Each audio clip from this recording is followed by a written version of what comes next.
Hi. The option I want to discuss with you now is to file for bankruptcy.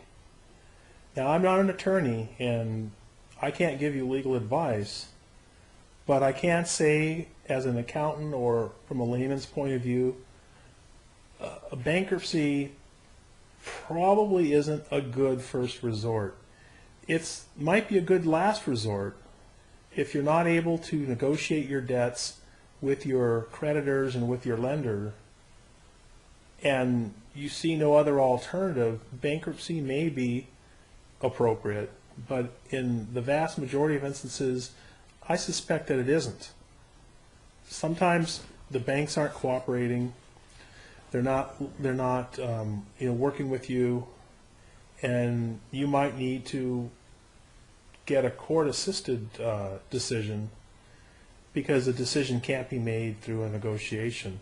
But I find that in a great many number of cases, you can reach a negotiation with a bank, and as long as you work with them appropriately, this can be done. But of course, you're going to need some help. Let me cover briefly the different kinds of bankruptcy that are available. And again, I'm not an attorney. Chapter 13 is by far the most common. That's a restructuring of the debt, so you make payments over time to pay them off. That's very typical. And the other one is a discharge of debts, and that's Chapter 7.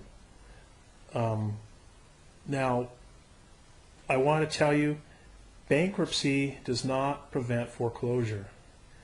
Bankruptcy delays foreclosure. It might give you a month at the short end. On the long end, you might be able to drag it out several months. But in the end, the lender who has a legal right to collect his debt is given permission by the bankruptcy court to take your house. And so what they'll do is they'll remove the house from the bankruptcy, and then the house gets sold, and the lender gets their money. So bankruptcy does not stop foreclosure, it delays foreclosure.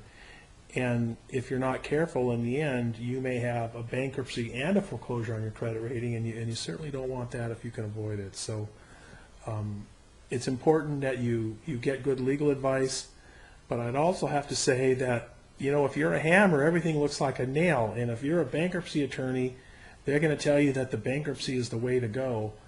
And it might be good that you get other opinions on the matter before you just do what the attorney says, because they'll steer you down that path of bankruptcy when you might be able to avoid it. So I just hope that in the end you don't unnecessarily hurt your credit through a bankruptcy when you could have avoided it.